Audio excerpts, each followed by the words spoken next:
This is Nightline and I'm Muhammed Ahmad Hamdan, news making the headlines. Malaysia emerged as top investment destination for German electrical and electronics industry players. And Johor abduction case, unemployed man claims trial to 15 charges.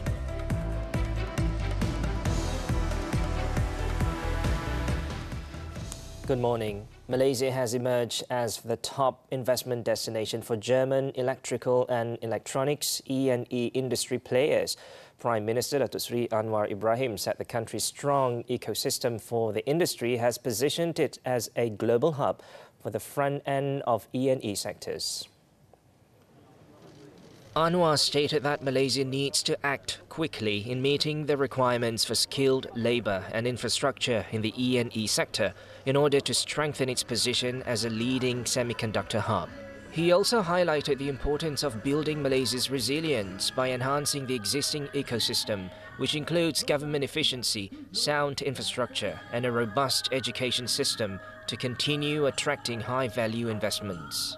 The infrastructure, the ecosystem, the training, and we have called upon universities, and I'm sure USM here and the UUM and the TVETs and the institutions in Kedah, Penang in particular, must be receptive and undertake the changes at a faster pace. You can't talk about digitalization, innovation, AI, and expect to obtain good results with a normal pace of change or development. Anwar was speaking at the opening of Infineon Technologies AG's 200mm silicon carbide power semiconductor fabrication plant in Kulim High-Tech Park on Thursday, which is the largest of its kind in the world. The factory is expected to create a total of 4,000 job opportunities, including 1,500 high-value jobs once it is fully operational. The global semiconductor giant has so far invested nearly 40 billion ringgit in Malaysia. This includes an additional 30 billion ringgit for the development of the second phase of the fabrication facility in Kulim. Meanwhile, Anwar revealed that 6 government-linked investment companies, GLICs, have committed to investing 120 billion ringgit in domestic direct investments, DDI, over the next 5 years under a program led by the Finance Ministry. The Prime Minister said that the program named Gear Up is designed to boost growth in crucial economic sectors. In a Facebook posting on Thursday, Anwar said that the investments will focus mainly on high-growth, high-value HGHV industries, including the energy transition sector and advanced manufacturing, particularly in semiconductors. The 6 GLICs involved are Khazanah Nasional Berhad, the Employees Provident Fund (EPF), Retirement Fund Incorporated (KWAP), Permodalan Nasional Berhad (PNB), Lembaga Tabung Haji (TH), and Armed Forces Fund Board (LTAT). It was also noted that the 6 GLICs have already invested 440 billion ringgit in the public capital market and collectively manage assets worth over 1.8 trillion ringgit, about the size of the country's nominal gross domestic product. Therefore, Anwar added that these GLICs have the financial strength to propel the country in the economic value chain and improve the quality of life for the people. The Prime Minister also hopes that the Gear Up program will be well received across all private sectors, enabling the Malaysian business community to drive social change and the country's economic transformation. Now, Malaysia's efforts to license social media platforms have attracted the attention of several countries. Communications Minister Fahmi Fadil said among them are the United Kingdom Communications Regulatory Body, UK Ofcom, who are interested in following in Malaysia's footsteps. Ada beberapa negara lain, sewaktu saya di Singapura, pihak Singapura juga ada bertanya tentang proses itu. Penting diingatkan, lain negara, lain cara berpandukan undang-undang yang terpakai di negara tersebut. Fahmi said this to the media after officiating the ministry's Sarawak Zone 2023 Excellent Service Award in Kuching on Thursday. The Unity government spokesperson also said Malaysia's move on licence application had opened the eyes of other countries not to allow social media platforms to continue to violate laws and make a profit. He also reiterated that the implementation of the social media platform licenses does not intend to limit the people's freedom of speech. Instead, it is to curb cyberbullying, frauds and sexual crimes, especially those involving children.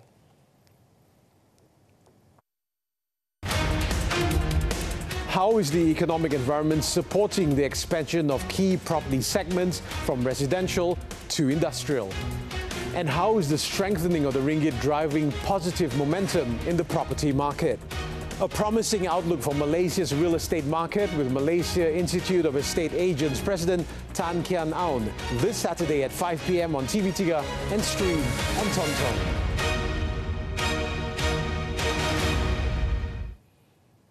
An unemployed man faced 15 charges related to the kidnapping of a 6-year-old girl in 2 separate sessions courts in Johor Bahru and the Kulai Magistrates Court on Thursday. 31-year-old Liang Winsan, however, pleaded not guilty to all the charges. In the Sessions Court, before Judge Rasidah Rosli, Liang was accused of kidnapping the girl at a shopping mall in Iskandar Putri on July 20th. And wrongfully confining the child in a hotel room in Batangkali, Selangor on July 23rd. In a separate sessions court before Judge Siti Nuraida Sulaiman, he was accused of collecting 5,317 images and videos of child sexual abuse material at his home in Kulai on July 24th. Liang was also accused of possessing 30 images of child sexual abuse material on a mobile phone in a hotel room in Batangkali, Hulu Selangor on July 23rd. He was also accused of non-physical sexual abuse by forcing a child to expose her body for his viewing at the same hotel between July 22nd and 23rd. The charges were framed under the Penal Code and the Sexual Offences Against Children Act. The 2 courts allowed bail at 50,000 ringgit with conditions including no contact with prosecution witnesses, to report to the nearest police station once a month, and to surrender his passport to the court. The next hearing of the case was fixed on September 12th. Meanwhile, at the Kulai Magistrates Court, Liang pleaded not guilty to 7 charges of possessing pornographic material at his home in Kulai on July 24th. The court granted bail at 10,000 ringgit with 1 surety and set September 10th for case mention. The accused was previously released on bail but was rearrested by the police after sex toys, adult pornography and child sexual abuse material were found at his home. The child, who was initially reported missing, was found with the accused on July 23rd at a budget hotel in Batangkali. Meanwhile, Johor Police Chief Commissioner M. Kumar said evidence in the kidnapping case suggested a sexual motive to the incident. He said this is based on the discovery of sexual paraphernalia, including child sexual abuse material, at the 31-year-old man's residence. Motif asiasatan menunjukkan kemungkinan atau disyaki suspek mempunyai kecenderungan salah laku seks terhadap kanak-kanak. Saya ingin menerangkan di sini, pedofil ni adalah nama klinikal. Dan saya rasa nama klinikal, untuk gunakan nama klinikal mesti ada kepakaran dia. Dan kepakaran dari sudut ni saya rasa doktor lah, bukan saya. Jadi tapi siasatan dan bahan-bahan yang kita rampas menunjukkan kecenderungan suspek. Kumar added that the man did not have any prior criminal records and there were no reports lodged against the individual by other parents. Police also believe that the kidnapping was planned by the individual after observing the victim.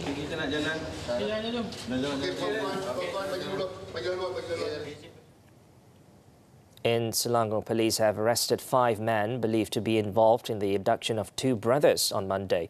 Kuala Langat Police Chief Ahmad Ridwan Muhammad Noor alias Saleh, said the motive of the kidnapping was believed to be due to the victim's refusal to pay compensation for borrowing a car from one of the suspects.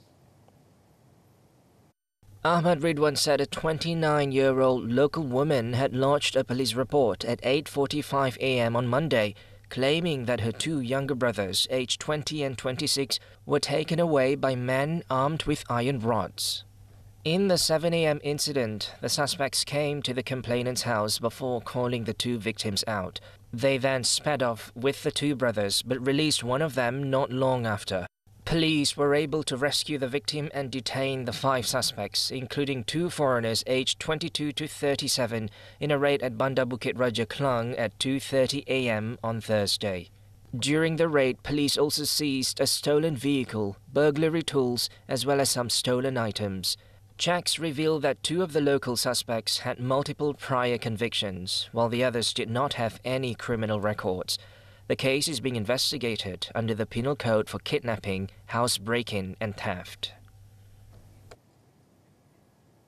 Moving on, the Road Transport Department RTD is currently replacing its Automated Awareness Safety System or AWAS cameras in faces at gazetted locations. Its Director General Eddie Fadli Ramli said in a statement on Thursday, the upgrade would align with the latest advancements to enhance the AWAS cameras' capabilities. According to Eddie, the replacement involves the Red Flex model cameras, which need to be changed due to major faults and the lack of support from the manufacturer. This will also incorporate automated number plate recognition technology to ensure better detection of errant road users. The operation of AWAS cameras is aimed at enforcing speed limit violations and traffic signal non-compliance as stipulated under the Road Transport Act. The move is part of the department's commitment to maintaining the safety and well-being of road users at the highest level. This is also in line with efforts to reduce road accidents and fatalities. As such, the JPJ called on all road users to adhere to existing laws, exercise tolerance towards others, and prioritize the safety of themselves and their families while on the road. UK riots, man at heart of violence jailed. This and more from the Foreign Front after this short break.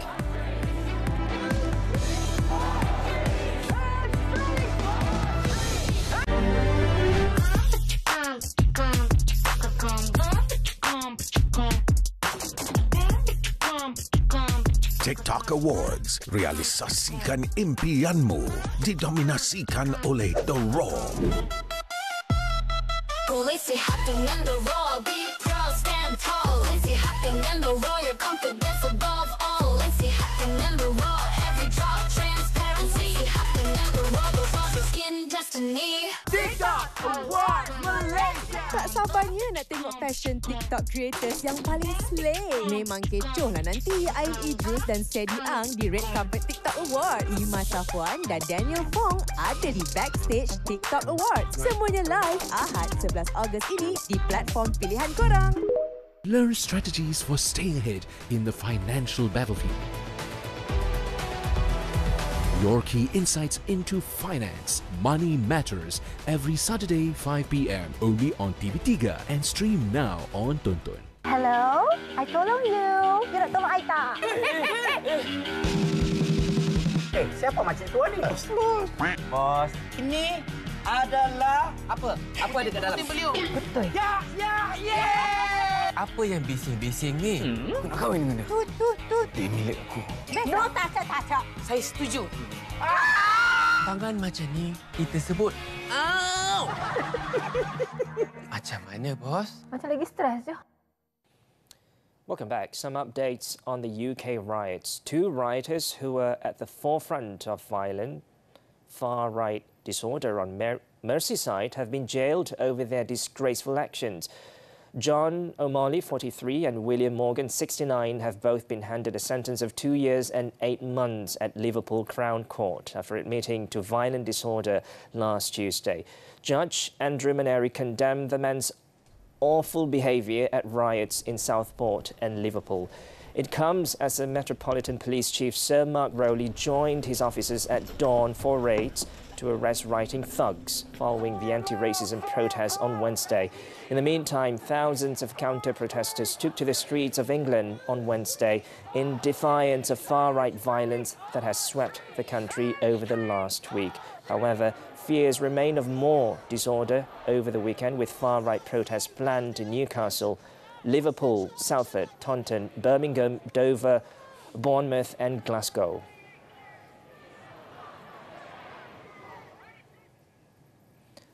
Nobel Peace Laureate Muhammad Yunus has been sworn in as the head of Bangladesh's interim government on Thursday. President Muhammad Shahabuddin administered the oath to Yunus for his role as chief advisor, which is the equivalent to a prime minister at the presidential palace in Dhaka. 16 other people have been included in the interim cabinet, with members drawn mainly from civil society and including 2 of the student protest leaders. The key tasks for Yunus now are restoring peace in Bangladesh and preparing for new elections. Yunus was recommended for the job by the student protesters who led the campaign against Hasina.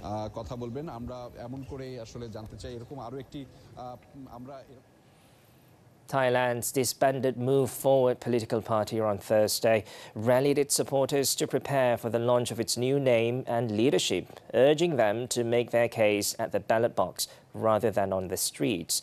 The party, which said the ruling set a dangerous precedent for how the constitution could be interpreted, will unveil its new name and leadership on Friday.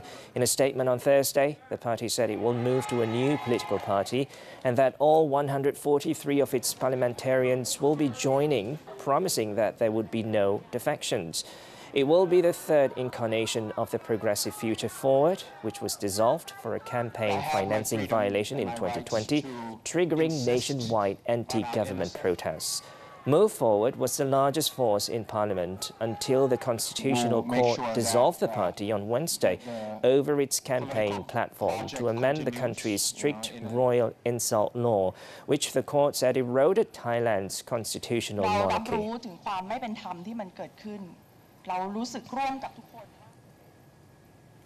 2 earthquakes struck off the coast of Miyazaki Prefecture on the southern Japanese island of Kyushu on Thursday, forcing the meteorological agency to issue a tsunami warning for Kyushu and the neighboring island of Shikoku. The quakes, 6.9 and 7.1 magnitude, hit at a depth of 30 kilometers at about 4:42 p.m. local time. Although the expected height of the tsunami is only 1 meter, the waves can grow exponentially very quickly. The agency was investigating whether the quake has links to the submarine Nankai Trough, a known hotbed for geological tension. Chief Cabinet Secretary Yoshimasa Hayashi said that there have been no reports of abnormalities at nuclear power plants after the quake, and the government was assessing for casualties and damage. The quakes come after Japan was hit by a devastating earthquake on New Year's Day, leaving at least 318 dead and thousands of homes destroyed.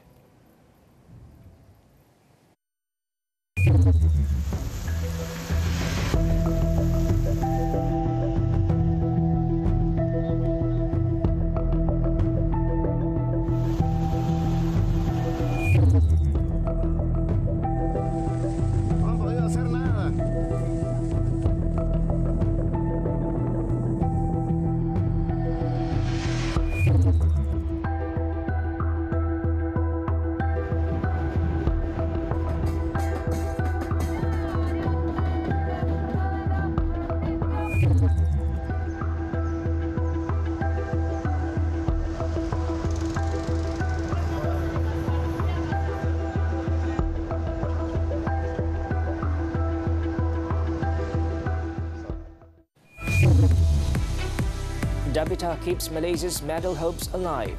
Actions from the 2024 Paris Olympics when we come back.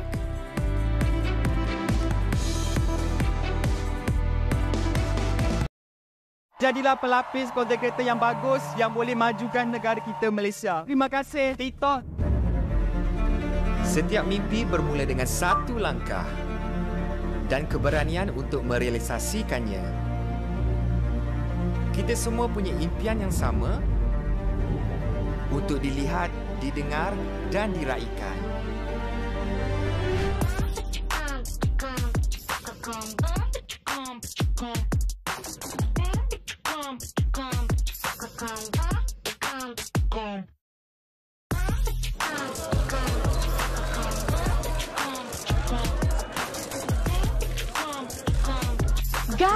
tahun ni waktunya dah tiba lah.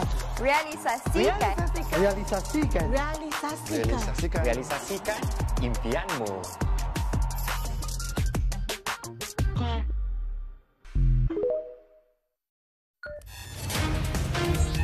Diving deep into the business world. With expert insights and in-depth analysis. The latest trends and developments shaping the country, region and the globe. Key insights into finance. On Money Matters. Every Saturday at 5 p.m. On TV3 and stream on Tonton. And we're back with sport. The 2024 Paris Olympics. National diver Dhabitah kept her podium bid alive by advancing to the women's 3-meter springboard individual final on Thursday. The 25-year-old wildcard entry chalked up 286.95 points over 5 dives to make the top 12 cut in 8th spot. Despite a poor third attempt, Dhabitah fought back with excellent dives in the next 2 attempts, ultimately finishing in 8th place. China's 2-time world champion Chen Yiwen topped the 18 women's standings with a dominant 360.85 total, well ahead of Australians Madison Keaney. Aiming to improve on her career best 4th place finish from Tokyo 3 years ago, Dhabitah will compete for a top 3 finish in the final on Friday. Still on Olympics, national golfer Ashley Lau made an impressive debut with an even par 72 in the opening round of the women's competition at Le Golf National on Wednesday.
Nabbed for posing as medical officer at hospital. The details when Nightline returns.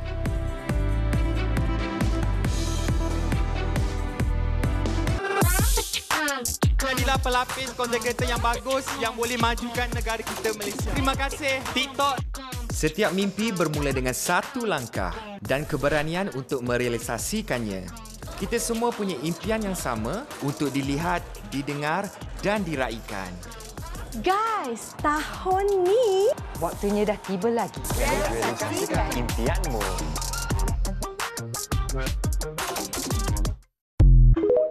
Ketika kasih sayang diuji, cukup kuatkah ikatan mereka untuk bertahan? Kau ni kan memang tak boleh harap langsung tau. Macam mana aku boleh kahwin dengan kau? Hanya atas kertas. Akak nak kita janji yang kita takkan buat ayah sedih lagi. Aku dan adik. Jangan lukakan hati. Bintang hati Umi. Kalau Papa kerja, rasa untuk Papa berdakwah, kita ganggu. Auta. Buat bendera baru untuk apa? Selimut Merdeka. Slot wayang setiap Jumaat 1 tengah hari di TV3 dan stream sekarang melalui Tonton. Kekal cakna, kekal sihat. Hello Doktor merungkai pelbagai persoalan kesihatan anda.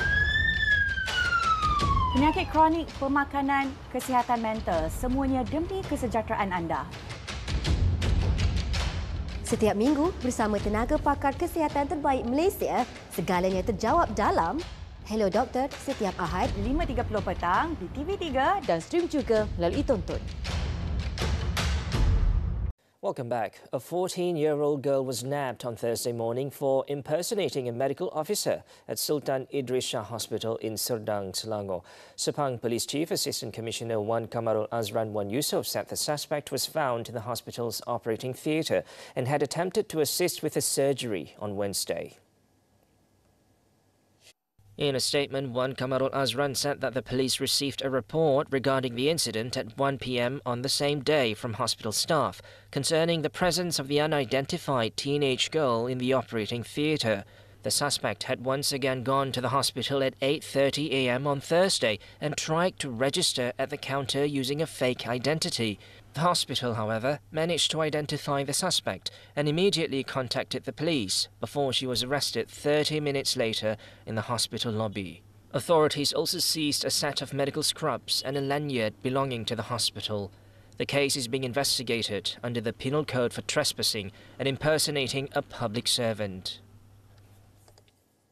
In Selangor, a team of 6 firemen from the Shah Alam fire station who were responding to a snake sighting was shocked to find not just one but 29 reticulated pythons wriggling inside a drain pipe. The reptiles comprised 28 baby snakes and their mother, who had made her nest inside the drain near a restaurant in Section 20. Selangor Fire and Rescue Department Deputy Director of Operations Ahmad Mukhlis Mukhtar said they received a distress call from a passerby at 9:56 p.m. and the team arrived at the scene 7 minutes later. The firemen then put on their safety gloves and started capturing the reptiles one after another. The baby pythons measured about 1 meter long and the mother snake measured slightly longer than 2 meters. It is believed that the baby pythons had just hatched and were about to slither out into the nearby bushes. It took the team about an hour to snare all of the snakes and then releasing them at an undisclosed and safe area far away from people. The reticulated pythons are listed as protected animals under the Wildlife Conservation Act. Police have arrested 4 men suspected of being involved in an attempted robbery in front of a petrol station on the Shah Alam Expressway, Kesas, in Subang Jaya, Selangor on Wednesday. State Police Chief Dr. Hussein Omar Han said the suspects aged 30 to 41 were detained in Shah Alam and Klang at about 5:30 p.m. on the same day. He added that all 4 suspects have previous convictions and have been remanded to assist investigations under the Penal Code. Police also seized a car and a motorcycle believed to have been used in the attempted robbery, as well as 6 mobile phones. Earlier, police said they were looking for 4 men who had attempted to rob a 37-year-old technician in front of the petrol station at 1:37 a.m. Previously, a 46-second dashcam footage of the incident went viral on social media, showing a car and motorcycle attempting to block the victim's vehicle before several men attacked his car with sticks. However, the victim managed to escape.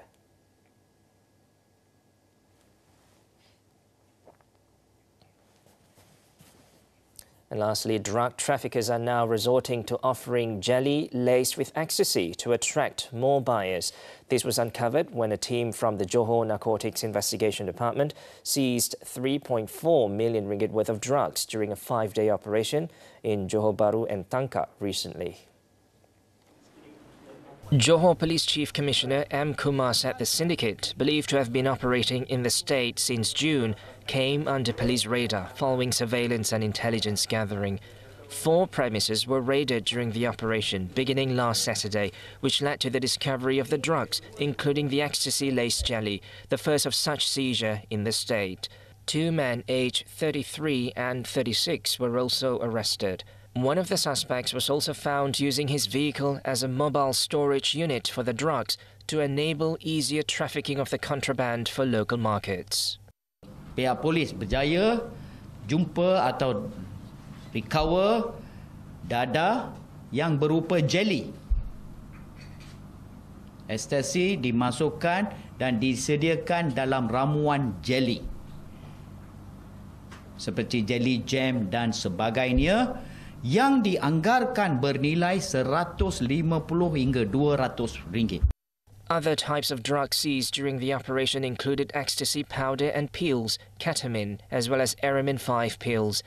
The drugs seized were enough to cater to approximately 227,546 addicts. Both suspects have been remanded to facilitate investigations under the Dangerous Drugs Act.